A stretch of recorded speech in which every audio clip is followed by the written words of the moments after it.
pense qu'on peut le dire d'entrée de jeu. La conclusion globale, celle que je tire en tout cas, c'est qu'il est impossible que la Mecque décrite dans les traditions musulmanes ait existé comme on dit qu'elle a existé. Impossible. Impossible. Mais la question encore plus fondamentale, c'est est-ce que c'est le lieu des origines de l'islam?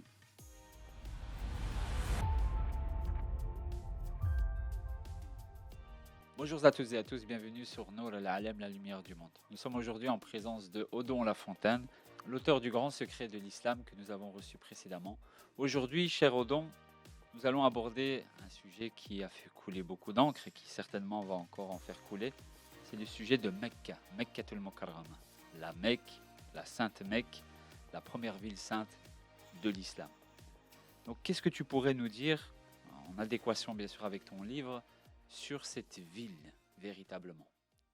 Oui, alors la Mecque, c'est un gros, enfin, c'est un sujet très important évidemment pour l'islam, et c'est un sujet sur lequel se penchent les chercheurs depuis quelques années en particulier, et que j'aborde dans mon livre. Ça fait partie de tout cet ensemble de recherches là, comme autant de pièces de puzzle. Et les chercheurs, justement, essayent de comprendre le contexte historique, ce qui est dit de la Mecque dans le texte, ce que disent les traditions, de comparer ça avec l'environnement, avec les possibilités, par exemple, de faire du commerce. Et globalement, je pense qu'on peut le dire d'entrée de jeu, la conclusion globale, celle que je tire en tout cas, c'est qu'il est impossible que la Mecque décrite dans les traditions musulmanes ait existé comme on dit qu'elle a existé. Impossible. Impossible.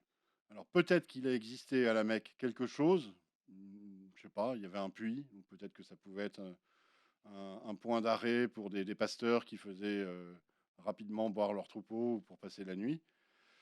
Mais la question encore plus fondamentale, c'est est-ce que c'est le lieu des origines de l'islam? Ça, je pense qu'on pourra peut-être développer ça dans la conclusion et voir comment on y arrive. Euh, pour commencer, je pense que le plus simple, c'est de considérer qu'est-ce que la Mecque dans le narratif islamique, dans le récit islamique. Ah, le Coran est clair, Odon, lorsqu'il dit Litundira al-qura wa man hawlaha, pour que tu avertisses la mère des cités et ce qui l'avoisine. Mère des cités, c'est quand même Ouais. un C'est terme. censé donc être une ville importante. Ah, bien sûr, c'est elle qui porte Ouais. l'ensemble des cités. Moi, j'avais lu dans la tradition, alors je crois que c'est chez Ibn Kathir, que la Mecque faisait plusieurs dizaines de milliers d'habitants. Et donc Alors 20 c'est 000, disait-il. Lui, enfin, je ne sais pas comment il a fait son calcul, mais si on regarde la tradition islamique, on va y voir les péripéties de Muhammad qui est chassé de la Mecque, qui va à Médine, et puis qui de là constitue petit à petit une armée, et qui attaque les caravanes de la Mecque, et puis les Mécois lui envoient des armées aussi. Et les armées des Mécois, selon la tradition, c'est des milliers d'hommes. Ah oui, bien sûr. Donc qu'est-ce que c'est que cette ville qui est capable de lever une armée de 1 000 hommes, de 1 000 cavaliers par exemple? On comprend qu'en extrapolant, on puisse arriver à une ville de 20 000 habitants. Ça, c'est déjà quelque chose d'assez significatif. Ensuite, la tradition nous parle aussi, évidemment, de l'activité de Muhammad comme commerçant. Oui. Donc, on nous dit que la Mecque était une base de commerce caravanier. Donc, c'était un caravansérail, c'est-à-dire un endroit où on devait élever les chameaux, par exemple. Peut-être qu'il y avait des entrepôts pour stocker les marchandises, et de là partaient des caravanes qui allaient acheter et vendre des marchandises jusque Gaza, hein, dans la tradition, et même ailleurs. Dans la tradition, on dit que Muhammad est allé jusqu'en Syrie, à Bosra, Oui, enfin, oui, c'est vraiment un que son centre grand-père avait commercial. des terres à Gaza même d'ailleurs. Donc un centre de commerce qui rayonne sur toute l'Arabie et au-delà. On nous dit aussi que c'était un centre de pèlerinage païen, que les Arabes païens venaient annuellement ou plus ou moins annuellement Pour faire adorer leur divinité au sein de la voilà. Kaaba, etc. Voilà, il y avait un sanctuaire, la Kaaba, donc un temple, je ne sais pas s'il était cubique déjà à l'époque, parce qu'il a été reconstruit plusieurs fois dans l'histoire après, et que c'était quelque chose de traditionnel et d'ancestral pour les Arabes du Hijaz et peut-être au-delà, de venir faire un pèlerinage et des dévotions religieuses. Et puis on nous dit aussi que ce sanctuaire a été fondé par, enfin la Kaaba a été construite par Abraham, Ibrahim.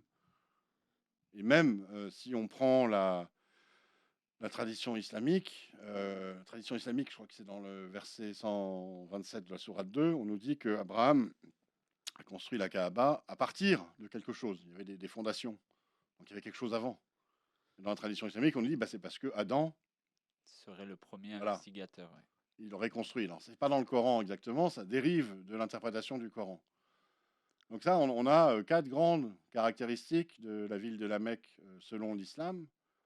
Et si on les regarde en détail, tout est faux.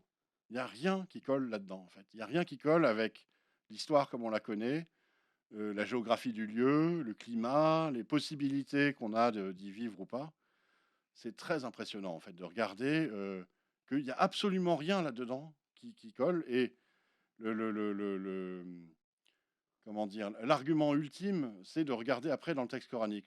Mais avant ça, ce serait intéressant de regarder justement dans la liste. Est-ce que c'est possible, par exemple, si on commence par la ville importante, qu'une ville aussi importante ait pu exister à cet endroit-là?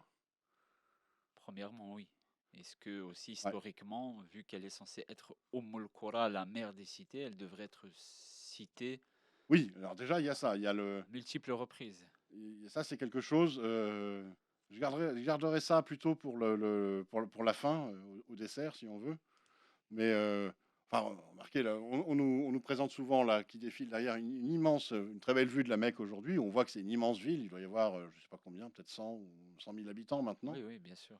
La première chose qu'on comprend, c'est un peu comme Las Vegas au milieu du désert. Oui, Tout est amené à la Mecque. effectivement. Là, pour qu'il y ait autant de gens qui y vivent, ça veut dire qu'il y a, il y a Oui, oui. des norias de camions qui apportent des légumes, de la nourriture. Pour construire, évidemment, tout ça, c'est des matériaux qui ont été apportés. Les grues de construction qu'on voit, elles n'ont pas été construites sur place. Oui, il suffit de voir les photos Mhm. des années 50, des années 40 de la Mecque Oui, où on voit qu'il n'y a rien. il n'y a rien. Mais il y avait quand même Quasiment déjà rien. beaucoup, beaucoup, beaucoup de monde là. Oui, oui, La chose qui est vraiment fondamentale pour puisse y avoir une implantation, c'est qu'il faut qu'il y ait de l'eau. oui, Or, le puits de Zamzam, parce que c'est pas vraiment une source, c'est un oui. puits de rétention des eaux, est très insuffisant à assurer de l'eau pour plusieurs centaines de personnes et leurs bêtes. Oui.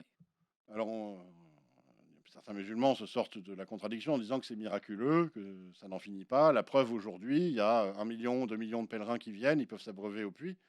Non, ils ne s'abreuvent pas au puits. Ils s'abreuvent aux usines de désalinisation de Jeddah, Oui. qui puisent dans la mer Rouge et qui envoient avec des énormes pipelines des milliers de mètres cubes Oui, d'eau oui, effectivement. à Zamzam, et ça ressort mélangé avec une goutte de Zamzam Oui, oui, dedans oui, c'est très pour connu. faire de l'eau de Zamzam. C'est très Bon. connu, oui.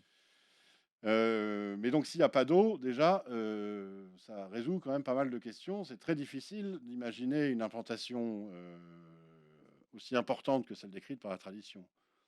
Mais si on va plus loin, on se rend compte que ce que raconte la tradition à partir du Coran ne colle pas non plus. Le Coran met en scène une prédication, et le prédicateur parle à des agriculteurs, des gens qui ont des récoltes. Alors des récoltes de blé, de vignes, il y a des raisins à la Mecque, il y a des oliviers, il y a des dattes. Il n'y a rien de tout ça à la Mecque. Il y a un calife qui, je sais, a essayé de planter des oliviers à la Mecque. Ça n'a jamais pris. C'est pas possible. C'est pas le climat en fait, hein. On est dans un climat subtropical Ah, désertique. bien C'est sûr. pas le bon endroit pour avoir des oliviers ou des champs de blé ou des champs de grenades, des grenadiers donc comme on en parle dans le Coran. Dans le Coran, on parle aussi de pêche. Alors, on va dire oui, il y a le Jeddah qui est à 60 ou 80 km à vol Oui, plus d'oiseau. ou moins, plus ou moins. Bon, déjà, c'est pas directement là. Ensuite, on n'est pas sûr qu'à Jeddah, il y ait eu des choses. Mais le Coran parle de pêche en eau douce, dans des mers d'eau douce, et eau salée. Il n'y a pas de lac d'eau douce à côté de la Mecque. Non, pas du tout. Et je ne crois pas qu'il y en ait eu au 7e siècle et qu'il ait été asséché parce que les musulmans auraient tout bu ou tout pêché. Le prédicateur dit, vous voyez les bateaux naviguer. Il les voit. Il les voit, donc on n'est pas à la Mecque. Mais non, on n'est pas du tout à la Mecque. Hein. Il y a quelque chose qui va pas en fait, hein. On a quand même pas mal il y a plusieurs versets qui parlent de la pêche. Vous tirez une nourriture fraîche. Oui, Donc c'est pas des poissons séchés qui mangent oui, c'est ou des vraiment coquillages séchés. des poissons qui Oui. viennent d'être pêchés. Voilà. Donc On nous dit dans la tradition que c'est des versets mécois, que c'est censé être dit à la Mecque. Ça ne peut pas avoir été dit à la Mecque. C'est physiquement impossible, en fait. Là, on est sur des grandeurs physiques. Alors, il y a des chercheurs qui ont expliqué ça. Je pense à Patricia Crone en particulier. Elle a écrit un article De quoi vivaient les païens de la Mecque, où elle détaille en fait toutes ces incohérences, en fait, le fait que Mhm. c'est pas possible qu'il y ait l'agriculture qui est décrite dans le Coran, qu'on puisse la trouver à la Mecque, qu'on puisse trouver l'activité de pêche.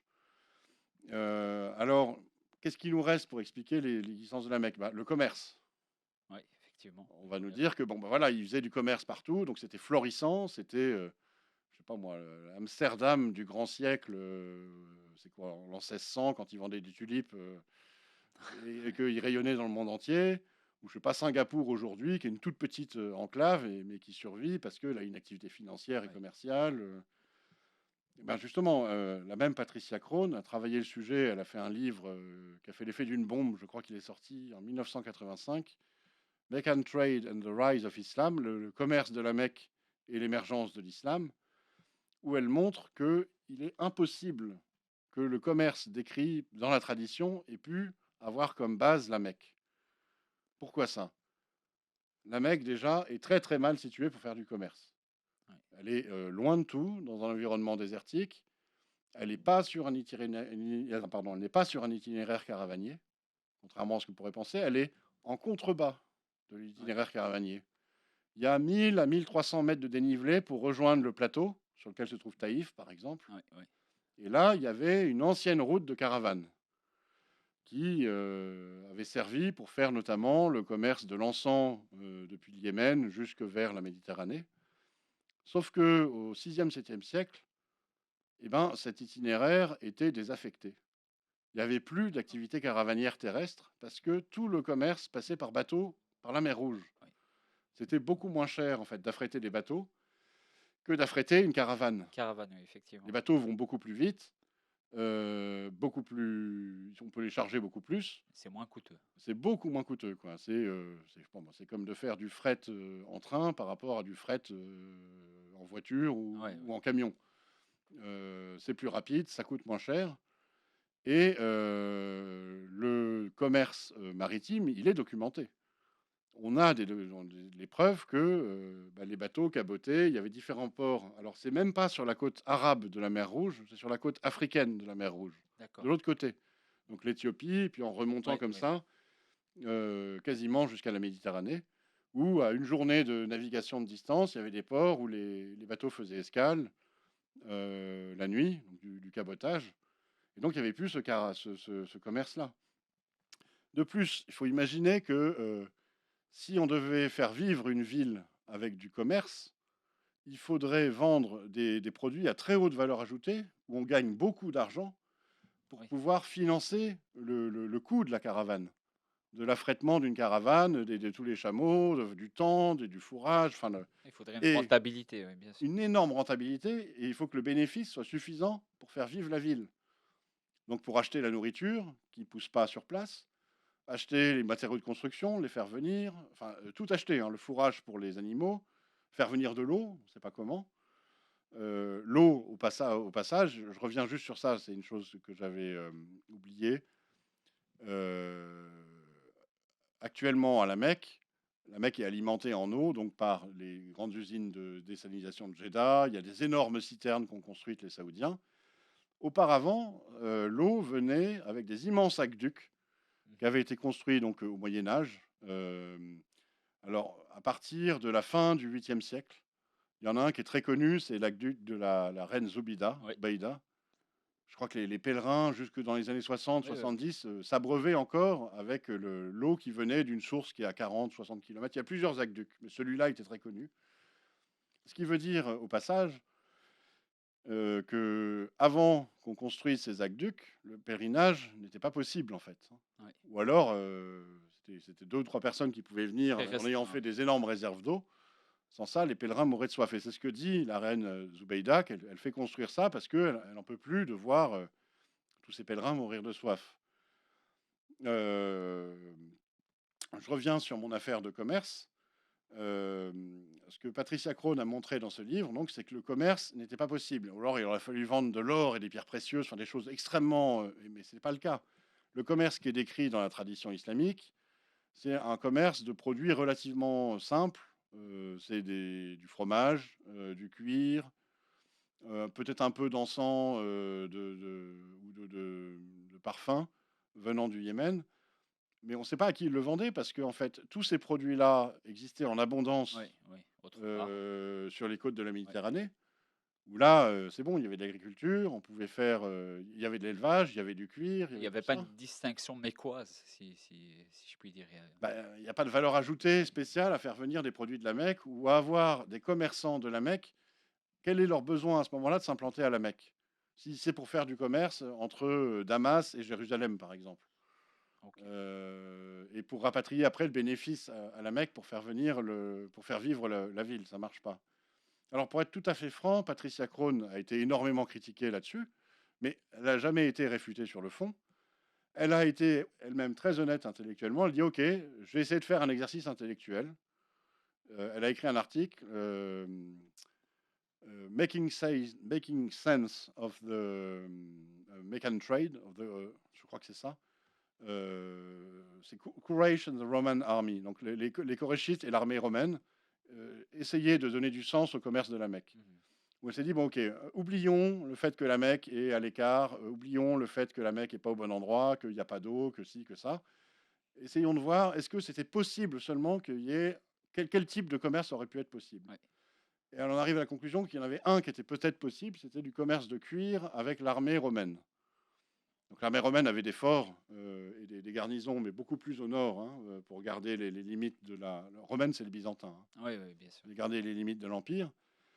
Elle dit c'est le seul commerce qui aurait été possible. Donc c'est pas un commerce d'or ou de pierres précieuses ou Oui. de parfums ou de produits à très haute valeur ajoutée. Donc c'est pas un commerce qui aurait pu faire vivre la ville.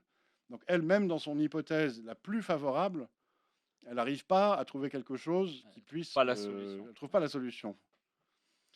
Si on regarde encore dans les affirmations de la tradition, c'est censé être un grand centre de pèlerinage païen.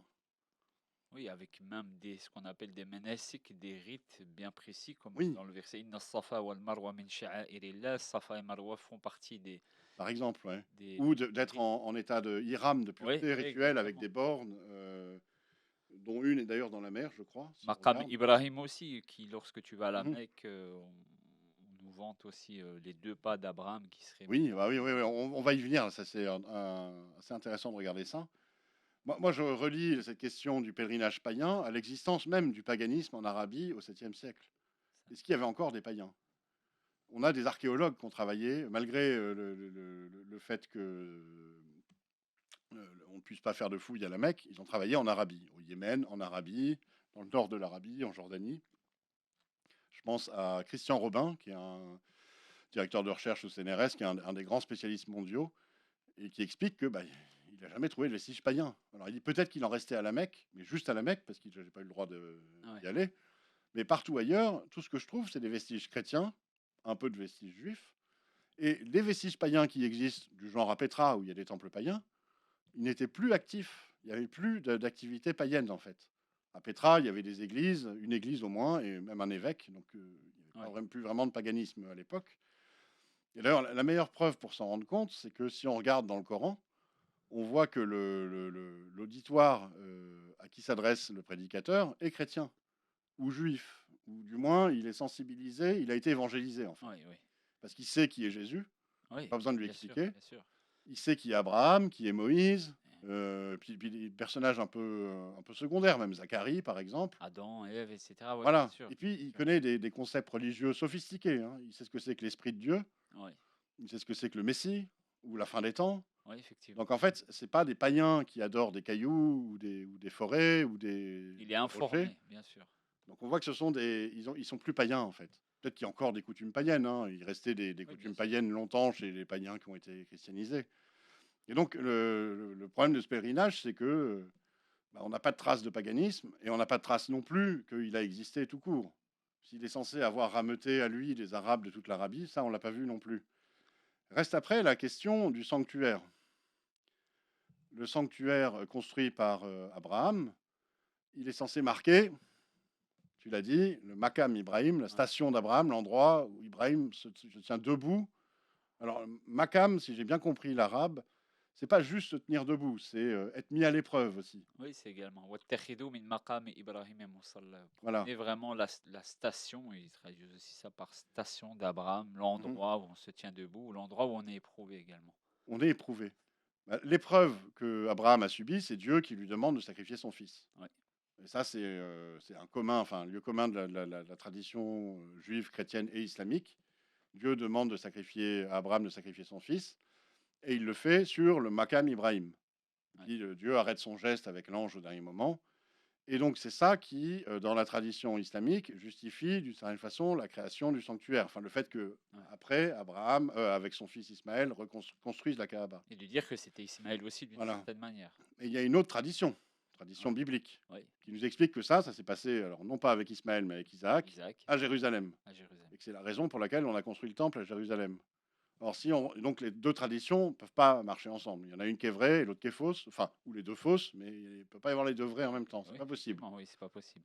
Or, dans le Coran, on trouve des mentions de la sainteté du temple de Jérusalem. Donc, c'est une sorte de validation de la tradition juive.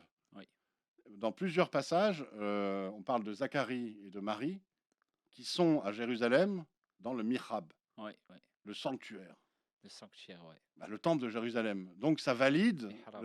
la fondation par Abraham de Jérusalem. Ça valide.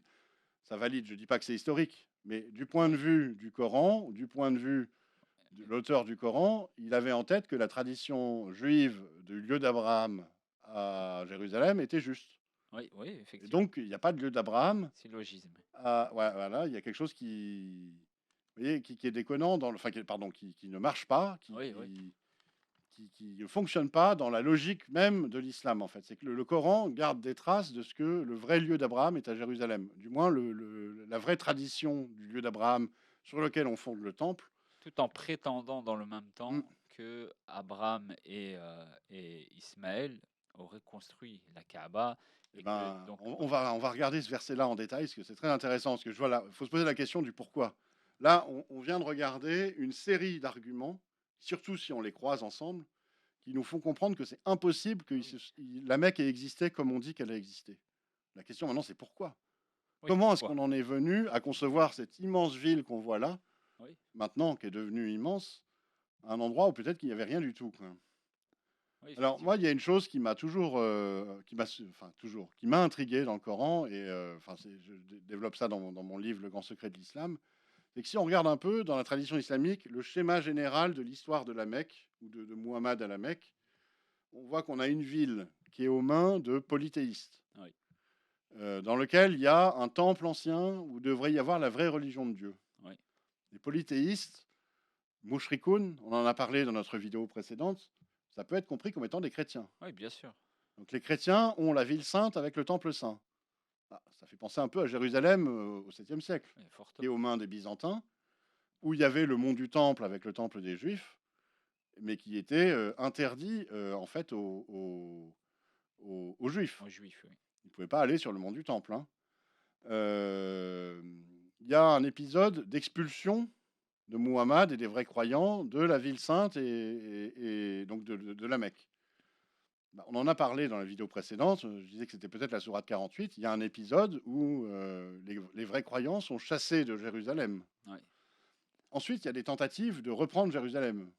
Pardon, des tentatives dans la tradition islamique, excusez-moi, j'essaie d'être clair, des tentatives de reprendre la ville de la Mecque. oui, oui, oui. Donc il y a des expéditions qui sont menées, et puis on finit par y rentrer à l'occasion d'un traité de paix, d'une trêve. Donc c'est la trêve de Houdaïbaya, je Oui. crois. Eh bien, oui, avec 10 000 hommes. Voilà, La 10 trêve. 000 hommes qui viennent un peu partout, de Médine et puis d'ailleurs, et puis des Mécois retournés. Oui, Et donc les croyants peuvent revenir dans la ville sainte sans verser le sang et rétablir la vraie religion dans le temple de Dieu. En 638, qu'est-ce qui se passe? Il y a les Arabes au pied de Jérusalem qui font une trêve avec le chef de Jérusalem, l'évêque Sophrone. Et d'accord. donc, ils peuvent rentrer sans verser le sang à Jérusalem. Et qu'est-ce qu'ils font à Jérusalem? On l'avait évoqué précédemment. Ils vont aussitôt au mont du Temple reconstruire le temple et rétablir la religion. Donc, il y a une espèce de même schéma, en Oui, fait, dans oui. l'histoire entre la Mecque corrélation et entre Jérusalem au 7e siècle. Et si on va regarder maintenant qu'on a ça en tête, toutes les descriptions du Coran que la tradition attribue à la Mecque. Donc, on t'a cité la mer des cités, par la mer exemple. des cités, oui. Bah, ça peut être aussi Jérusalem, hein. Oui, Dans, bien dans sûr. un esprit judéo-chrétien, Bien sûr, bien sûr.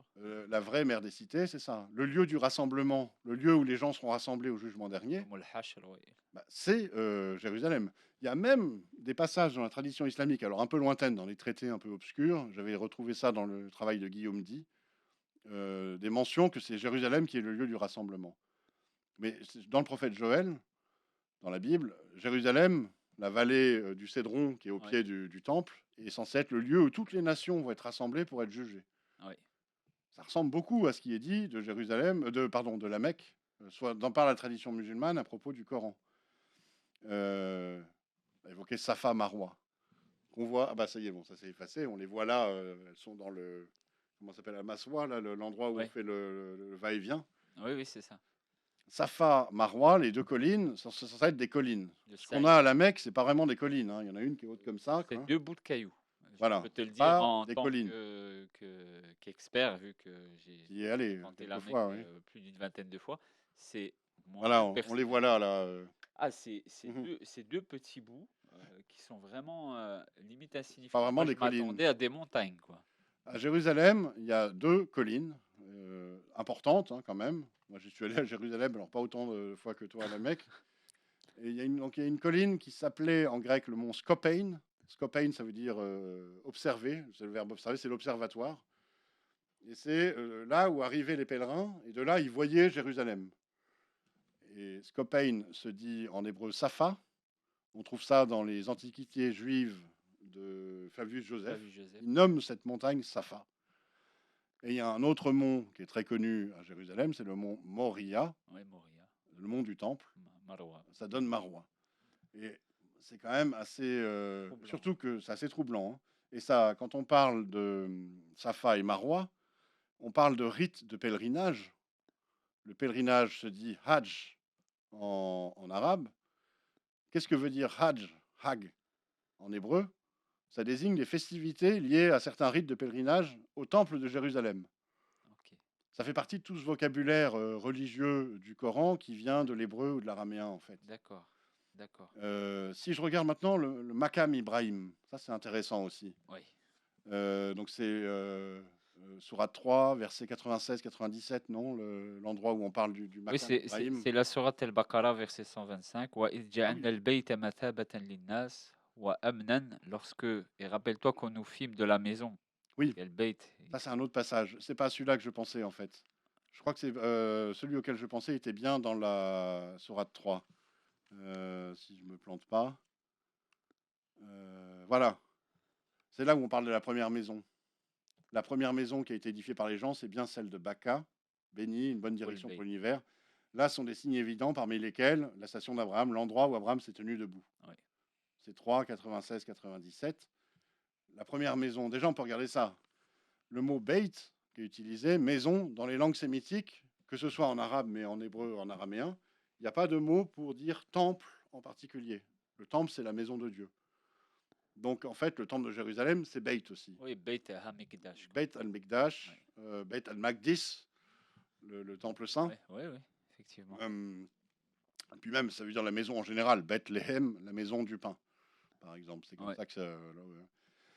Donc, si on prend ces deux versets, la première maison, ça peut être compris comme étant le temple, aussi, à Jérusalem, qui a été construit là,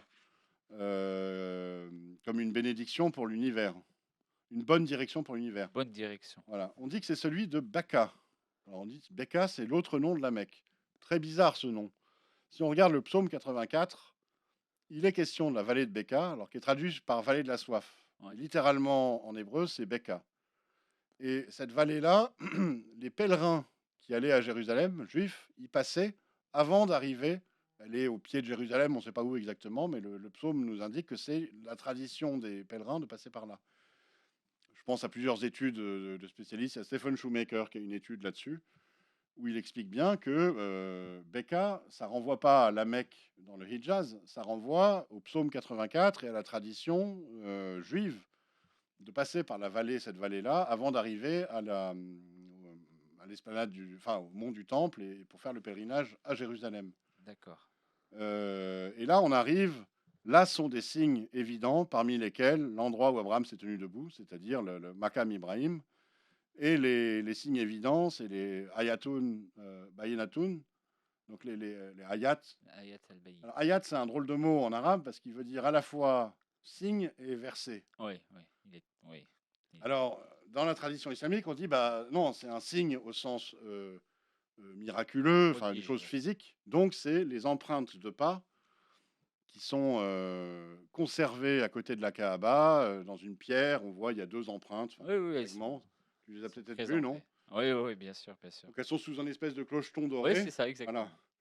Mais l'expression ayatun baïlatun, on va la retrouver plusieurs fois dans le Coran ailleurs, et c'est très souvent compris non pas comme étant des signes physiques, mais des versets évidents, des Oui, des versets versets clairs. évidents. Oui, oui, bien sûr. Or, il existe des versets clairs qui nous parlent du lieu d'Abraham. Dans la Bible, on nous parle dans la Genèse, dans la Genèse, bah, de Dieu qui demande à Abraham d'aller au mont Moria pour sacrifier son fils. Sacrifier son fils, oui. Là, il y a des signes évidents, Les signes sont des évidents. versets clairs en tout Oui, cas. oui, Des clairement. ayatun, bayinatun, Bayinatun, oui. bayinatun.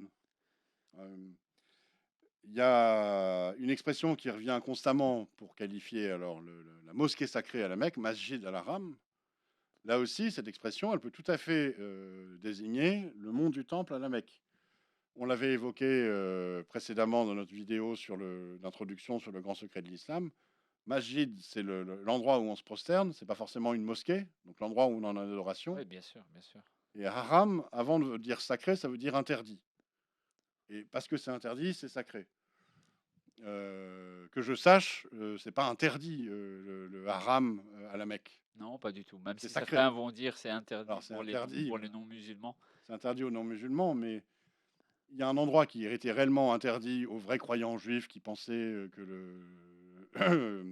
le temple était le lieu de la présence de Dieu. Bah, c'est l'esplanade du temple, le mont du temple, je veux Oui, dire. oui. Au 7e siècle, la ville est tenue par les Byzantins qui interdisent l'accès aux juifs. Donc c'est vraiment le sanctuaire interdit. Et si on regarde maintenant les versets assez étranges qui nous parlent de Ibrahim qui construit la Kaaba, et si on les prend dans leur contexte, donc c'est les versets, on va dire, je crois que c'est dans la sourate 2, Al-Baqarah, de quoi? Ça doit être 125 à 127. Nous fîmes de la maison un lieu de visite et d'asile pour les gens. Alors, moi, j'ai vraiment une très mauvaise traduction, mais elle est très intéressante parce que c'est une traduction faite avec les Saoudiens qui donne ce que veulent croire les Saoudiens, en tout cas. Mais bon, il faut être conscient qu'en arabe, ça peut être plus subtil que ça. Adopté pour lieu de prière ce lieu où Abraham se tint debout, donc la station d'Abraham, Makam Ibrahim. Et nous confiâmes à Ibrahim et Ismaël ceci: purifiez ma maison, mon temple, pour ceux qui tournent autour, ils font retraite pieuse, s'y inclinent et s'y prosternent. Et quand Abraham supplia, mon Seigneur fait de cette cité un lieu de sécurité, et j'arrive au 127. Et quand Abraham et Ismaël élevaient les assises de la maison. Là, si on prend le texte en arabe, il n'est pas au passé. Oui, Il effectivement. n'est pas à l'accompli. Or, là, on est censé avoir affaire à une histoire qui s'est passée il y a quoi? Oui, déjà fait. 3500, Oui, 4000 oui, ans, oui, qui est bien sûr. faite. Et le texte, c'est Yarfaou. Yarfaou, c'est pas l'accompli, c'est l'inaccompli. L'inaccompli, ça veut dire que l'action est en train de se faire Elle est ou en va train de se se faire. faire. Ou va se faire, effectivement. C'est ce Et qu'on on appelle peut en arabe l'envisager un au futur. mudari'a. Donc Hmm. c'est soit en train de se faire, soit Voilà. c'est yufid al mustaqbal. Ça peut également viser le futur, mais jamais le passé. Le truc qui est étrange, c'est que c'est toujours traduit au passé. Et c'est toujours compris au passé, y compris dans les tafsirs. C'est jamais compris comme étant au présent, ou parce que ça peut pas être au présent, vu que l'histoire aurait déjà dû se produire. Si on la prend comme étant au présent ou au futur, ça nous raconte quelque chose, une sorte de commandement de Dieu. Euh, Dieu dit à Abraham et Ismaël: purifiez ma maison. Pour ceux qui tournent autour, ils font retraite pieuse, s'y inclinent et s'y prosternent. Purifiez mon temple, purifiez l'esplanade du temple. Reprenez Jérusalem des mains des chrétiens, des infidèles, et purifier l'endroit. Il le dit ça à Abraham et Ismaël. Alors, qui sont Abraham et Ismaël? Bon, on va voir. Et alors, Abraham et Ismaël Abraham élèvera la maison, le temple, à partir de ses fondations, avec l'aide d'Ismaël. C'est ce que dit, c'est pas Abraham et Ismaël élever les assises de la maison, mais c'est Abraham élèvera les assises de la maison avec l'aide d'Ismaël. Moi, mon interprétation de ces versets-là, c'est que le Abraham et le Ismaël dont il est fait mention ici ne sont pas les personnages bibliques, mais des analogies. D'accord. C'est-à-dire ceux qui s'identifient à Abraham et ceux qui s'identifient à Ismaël. Et Abraham, c'est qui alors? C'est les Nazaréens, dont on a parlé précédemment, les instructeurs en religion des Arabes ralliés à eux pour le projet d'aller prendre Jérusalem. Et Ismaël, c'est les Arabes anciennement chrétiens ralliés à eux, en fait. Et là, on a dans le Coran, à ce moment-là, l'explication du projet d'aller à Jérusalem, y rebâtir le temple, prendre la ville, purifier l'endroit, relever le temple. Et globalement, alors j'ai pas tout passé par on n'a pas regardé chacune parce qu'il y a des dizaines et des dizaines de mentions que la tradition interprète comme étant la Mecque. Mais globalement, on les a quasiment toutes vues dans leur thématique. On arrive à une conclusion.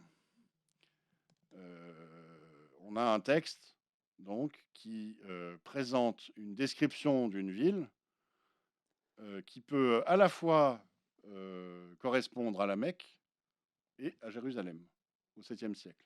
Clairement. Est-ce que c'est possible qu'une ville ait deux villes différentes et autant de coïncidences? C'est très peu probable. Parce que là, c'est des choses très différentes. Ce serait uniquement sur la même thématique, peut-être que bon, d'accord. Oui, bien sûr. Mais c'est pas que la question du temple. C'est aussi la question du jugement dernier. C'est la question d'Abraham. Voilà, il y en a plein. Donc là, en fait, si on considère cette bizarrerie du texte, on en arrive à deux hypothèses. Il n'y en a que deux qui sont possibles. D'accord. Soit il y a deux villes qui sont exactement pareilles, et ça semble hautement improbable. Oui. Soit le texte ne parle pas de la Mecque, mais il parle de Jérusalem. Moi, je penche plutôt pour la deuxième. Et donc, à ce moment-là, on a le Coran qui ne parle pas de la Mecque. Ça, c'est un peu renversant. Ah, oui, oui. Ça vient un peu compléter ce que j'expliquais sur le grand secret de l'islam, les choses qu'on trouve littéralement dans le texte coranique, mais que la tradition a cachées sous une couche d'interprétation, en fait. Si on regarde aussi maintenant ce qu'est la Mecque dans l'histoire, on n'a pas de témoignage de la Mecque avant l'islam. D'accord. Le premier témoignage qu'on a, c'est le Coran, alors. Oui, d'une certaine manière. Coran, on a des fragments du Coran qui datent du 7e siècle. Puis on a des Corans de plus en plus complets à partir du 8e, 9e siècle. Le premier Coran complet qu'on a, il doit dater du 10e, peut-être 11e siècle. Coran de Topkapi, je crois. Et ensuite, il y a la tradition, les livres de tradition qui arrivent à partir. Ils sont soi-disant écrits à partir du 8e siècle, mais on n'a pas d'écrit avant un peu plus tard que ça. Donc ça veut dire que la première preuve dans l'histoire pour justifier l'existence de la Mecque, c'est le Coran. C'est le Coran, mais le Coran ne parle pas de la Mecque. Il parle de Jérusalem. Ouais. Donc, est-ce que la Mecque existait? Du moins pas sous la forme Peut-être qu'il existait quelque chose là, mais quel est le lien à ce moment-là entre les vrais événements des origines de l'islam et cet endroit? Il n'y en a pas. Le Coran ne nous en montre pas, en tout cas. Donc il n'y a aucune mention explicite de la Mecque telle qu'on la conçoit aujourd'hui, si ce n'est par le Coran qui, en vérité, Elle n'est pas explicite. tend vers Jérusalem plutôt que vers la Mecque. Voilà, exactement.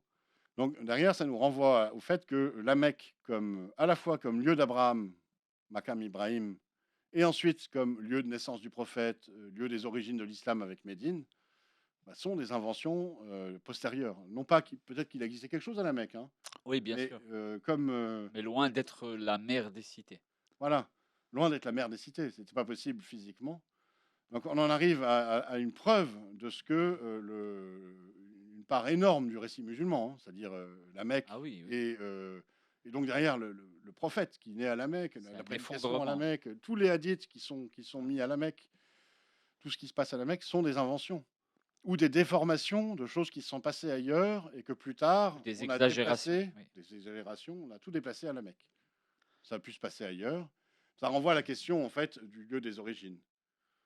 Si on regarde le récit islamique nous impose l'idée d'un endroit unique duquel aurait émergé l'islam comme on le connaît en fait, la Mecque. La Mecque et Médine. On le renvoie à Adam carrément, donc c'est vraiment le Même Adam père est de venu à la Mecque, l'humanité. oui, voilà. Le père de l'humanité. Et cette question du lieu des origines, en fait, elle travaille beaucoup de gens, et il y a beaucoup de chercheurs qui ne sont pas musulmans pour un sou, mais qui sont persuadés qu'il y a un lieu unique, et qui vont chercher le lieu unique. Alors ils vont dire, si c'est pas la Mecque, c'est Pétra, c'est Jérusalem, Ouais. c'est machin, ces trucs. Mais en fait, la vraie question derrière, c'est ben, on n'a pas de preuve qu'il y a de lieu unique. Ouais. Et alors, en fait, ça change complètement notre perspective Ouais, bien sur sûr. l'émergence de l'islam. Moi, ça m'a aidé à comprendre que bah, l'islam, il est né, il n'est pas né en fait. Enfin, c'est un phénomène qui finit par aboutir d'une religion, mais il se passe des choses en Arabie, il se passe des choses à Jérusalem, il se passe des choses en Syrie, et puis il se passe énormément de choses à Bagdad avec les Ouais. Abbassides. Et donc, ça nous amène à revoir complètement notre compréhension des origines de Perception, oui. l'islam. Et puis derrière, on peut comprendre aussi comment la Mecque après a été créée. C'est-à-dire qu'il n'y avait rien et il y a eu quelque chose. Ah Il oui. y a eu une décision politique de créer la Mecque. Et ce qu'on a fait, c'est qu'on a pris un site où il devait y avoir pas grand-chose ou rien, dont on puisse faire ce qu'on voulait. Et on a relu le texte coranique en disant, bah, et Safa Marwa, ben voilà, Safa Marwa, Ouais. Arafat, Arafat. Donc les quelques indications qu'on va trouver dans le texte, on va y plaquer les rites de pèlerinage qu'on voit dans le texte. Et on va dire bah, que c'est le pèlerinage à la Mecque, alors que ça, normalement, c'était des choses qui auraient dû se passer à Jérusalem. Et on a comme ça réinventé des fausses origines en transplantant ce qui se passait à Jérusalem Jérusalem sur la à la Mecque. Et puis en inventant aussi pas mal de choses. Peut-être des choses qui venaient d'ailleurs que Jérusalem. une volonté aussi peut-être de d'aller vers une théologie du remplacement, c'est-à-dire de remplacer Jérusalem par la Mecque justement Bah ça, pour on peut le voir plus largement dans l'islam. L'islam arrive après le judaïsme et le remplace. le remplacer. Oui. Dans le judaïsme, il y a un peuple élu. Le Bah, remplace. l'islam met en scène une sorte de nouvelle élection divine, en Oui, fait. kuntum khayru ummatin ukhrijat linnas. Vous êtes la meilleure communauté qu'on ait fait Alors surgir voilà. pour les hommes. Et historiquement, on peut même voir le processus. Au début, on avait affaire à des Arabes chrétiens, mais qui ne pensaient pas être le peuple élu en tant qu'Arabes ou en tant que chrétiens influencés par les Nazaréens pour aller à Jérusalem. Ensuite, quand ils ont pris le pouvoir, la figure d'Ismaël a été mise en avant, Oui, enfin, eux-mêmes se disaient ismaéliens, Ismaël, ismaélites, ismaélite. et l'arabité est devenue très importante en fait. Abdul Malik, par exemple, quand il prend le pouvoir et qu'il fonde le califat, il fait de l'arabe la langue officielle, en disant c'est fini maintenant les fonctionnaires qui parlaient persan, Oui, araméen oui. ou grec, tout le monde parle arabe. Il arabise le tout. Voilà, il arabise le tout, c'est très important. Et donc, il y a une arabisation du mouvement. On va dire que Abraham était le père des Arabes. On va évacuer toute la question de Jérusalem et des Juifs. Oui, On va mettre en avant la Mecque comme lieu d'Abraham, en disant bah, Abraham était chez les Arabes avec son fils oui, Ismaël, le père des Arabes. à la Mecque. Voilà. Et ensuite, il va y avoir tout le mouvement de construction de l'islam dans ses formes, avec une universalisation, surtout parce que ça va se faire dans le milieu persan, avec des gens non arabes. Donc, bon, eux, ils veulent aussi leur part du gâteau. Donc, ça devient universel. Alors, les Arabes restent quand même le peuple souche, le peuple élu, mais ça s'ouvre à tous, en fait.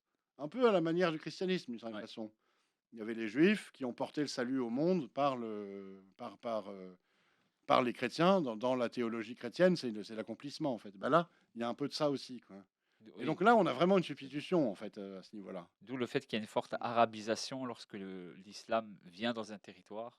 Il vient pas simplement avec une doctrine, mais il vient aussi avec une part Ouais. d'arabisation qui est très forte, Ah oui, oui, oui, oui. C'est devenu partie prenante de l'islam, en fait, hein. clairement. Dieu parle arabe, hein, Par l'arabe, le Coran est en arabe, il oui. est Et il écrit. a créé les Arabes pour sa révélation. D'ailleurs, au passage, ça montre quand même une certaine incohérence, parce que si on se situe dans la perspective islamique, Dieu crée les Arabes, envoie Abraham à la Mecque, donc il y a 4000 ans, et puis dans le même temps, bah, il y a les Juifs à côté, qui eux font que des bêtises, prétendent être les... Voilà, mais à quoi bon envoyer des prophètes chez les Juifs ou chez les chrétiens, alors qu'il avait les Arabes tout près? Il aurait pu envoyer Muhammad directement après Abraham, en fait. Qui était prêt à Que accepter de temps aussi le perdu, en message. fait. Oui, oui, C'est une des incohérences du scénario, en fait. C'est-à-dire qu'on voit que il y a eu une invention progressive du statut de la Mecque qui a chamboulé la cohérence ouais. de la religion, en fait, et apporté des contradictions, des incohérences dont on a la trace dans le texte du Coran. Effectivement. Mais je te remercie en tout cas, Odon, pour ces explications qui sont très, très, très fortes et qui, je pense, devraient susciter au moins l'interrogation chez nos frères et sœurs musulmans. Et en tout cas, c'est vraiment un grand, grand, grand plaisir de t'accueillir ici Bien parmi nous. partagé. Merci Et beaucoup de l'accueil et de l'invitation. c'est une source intarissable de connaissances. Je pense qu'il faut s'en remettre. Tarissable. Bon. Il faut vraiment s'en remettre. Je pense que là, c'est mieux que Zemzem. Bon. En tout cas, merci pour toute votre attention. Que le Seigneur vous bénisse et à la prochaine.